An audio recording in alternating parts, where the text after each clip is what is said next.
kami dari kelompok 4 yang beranggotakan Sukmawati Wijaya, Lisa Anggraini, dan M. Zailani, dimana akan menjelaskan tentang tata cara tayamum, tata cara berwudu, dan tata cara mandi wajib. Materi yang pertama yaitu tata cara tayamum yang akan disampaikan oleh saya sendiri, M. Zailani. Pada kesempatan kali ini saya akan menyampaikan bab tayamum. Pengertian tayamum. Tayamum secara lughat atau secara etimologi adalah menyengaja. Sedangkan secara syara atau terminologi, tayamum berarti mendatangkan debu yang suci ke wajah dan tangan sampai ke siku-siku dengan syarat dan rukun tertentu.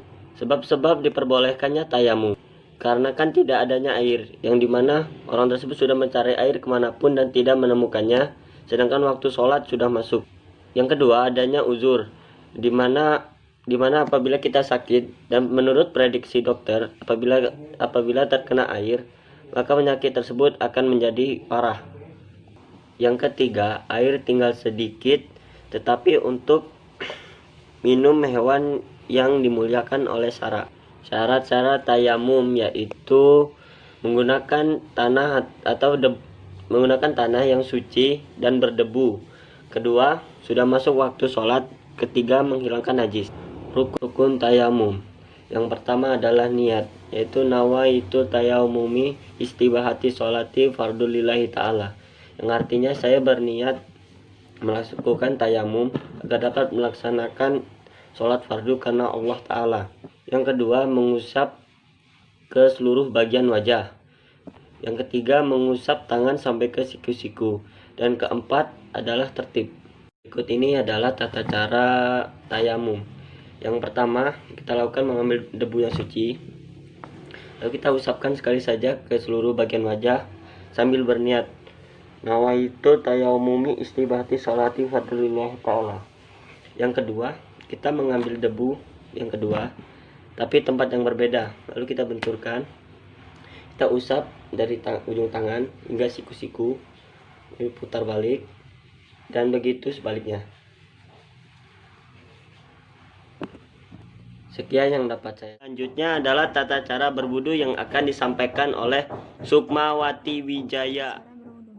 Wudu berarti membersihkan anggota tubuh tertentu seperti muka, kedua tangan, kepala, dan kedua kaki dari najis dan mensucikan diri dari hadas kecil sebelum melaksanakan ibadah kepada Allah Subhanahu wa Ta'ala. Wudu adalah suatu syarat untuk sahnya sholat yang dikerjakan sebelum mengerjakan sholat. Hadis tentang melakukan wudu adalah sebagai berikut. Hadis dari Abdullah ibnu Abbas radhiyallahu anhum. Dia berkata bahwa Rasulullah Shallallahu alaihi wasallam bersabda, hanya aku diperintahkan untuk berwudu apabila hendak melakukan sholat. Tata cara berwudu menurut syariat Islam. Yang pertama adalah niat. Niat dibaca dengan tulus dan kesungguhan hati. Bacaannya adalah nawaitu wudu'a li rafa'il hadasil asghari fardulillahi ta'ala, yang artinya saya niat berwudu untuk menghilangkan hadas kecil fardu karena Allah Ta'ala. Yang kedua adalah membaca bismillah sembari membasuh tangan. Ini dilakukan sebanyak 3 kali hingga ke sela-sela jari. Yang ketiga adalah berkumur-kumur. Langkah ini dilakukan sebanyak 3 kali. Memutar air di dalam rongga mulut untuk membersihkan gigi, sisa makanan, dan mengeluarkannya. Yang keempat adalah membersihkan lubang hidung. Ini dilakukan sebanyak 3 kali juga untuk mengeluarkan kotoran di dalamnya. Disunahkan dengan cara menghirup air, kemudian mengeluarkan dan dipencet hidungnya. Yang kelima adalah membilas seluruh wajah. Membilas seluruh wajah hingga ke garis tepi dekat rambut, mulai dari ujung kepala, tumbuhnya rambut, hingga dagu. Yang keenam adalah mencuci kedua tangan hingga siku sebanyak 3 kali. Ketujuh adalah mengusap kepala. Mengusap kepala dilakukan hingga ke belakang sebanyak 1 kali. Ali bin Abu Thalib berkata, aku melihat Nabi Shallallahu alaihi wasallam mengusap 1 kali. Hadis riwayat Sahih Abu Daud nomor 106. Yang kedelapan adalah membersihkan telinga. Selanjutnya, membersihkan telinga dilakukan secara bersamaan antara kanan dengan yang kiri. Cara membasuhnya, masukkan jari telunjuk ke telinga. Kemudian ibu jari mengusapkan kedua telinga dari bawah ke atas sebanyak 3 kali. Yang kesembilan adalah membasuh hingga atas mata kaki. Tata cara berwudu ini dilakukan sebanyak 3 kali. Pengawasan dari kaki bagian kanan dahulu, baru yang kiri. Yang ke-10 adalah membaca doa sahabat. Syarat-syarat berwudu. Yang pertama, beragama Islam. Yang kedua, tidak sedang berhadas besar. Yang ketiga, menggunakan air suci dan mensucikan. Yang keempat, tidak ada yang menghalangi sampai air ke kulit. Hal-hal yang membatalkan wudhu. Keluarnya sesuatu dari dua jalan, yaitu kubul dan dubur, seperti buang air besar, buang air kecil, dan keluarnya angin. Yang kedua, hilang akal. Yang ketiga, bersentuhan kulit laki-laki yang bukan muhrimnya.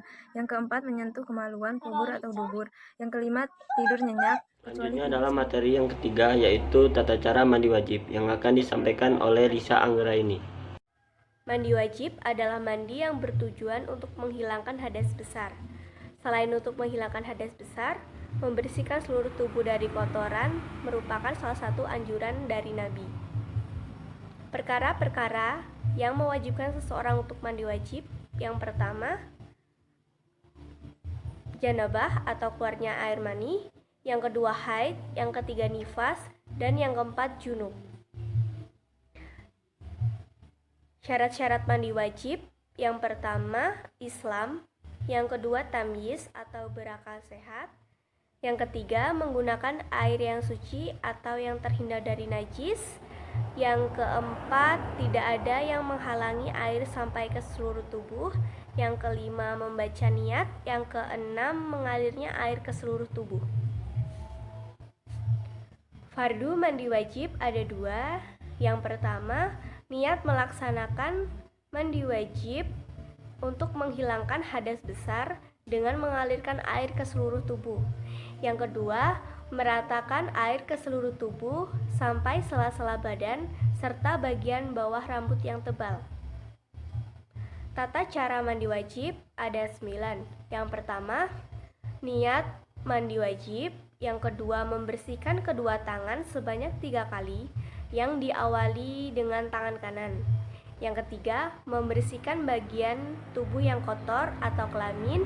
Yang keempat, mengulang mencuci tangan sebanyak 3 kali. Yang kelima, berwudu. Yang keenam, membasuh kepala sebanyak 3 kali sampai ke pangkal rambut. Yang ketujuh, memisah-misah rambut dengan jari. Yang kedelapan, mengguyur seluruh tubuh. Yang kesembilan, membersihkan seluruh tubuh menggunakan sabun dan sampo. Terima kasih. Sekian hasil presentasi dari kelompok kami. Kurang lebihnya mohon maaf. Kami akhiri. Wabillahi taufiq wal hidayah, waridho wal inayah. Wassalamualaikum warahmatullahi wabarakatuh.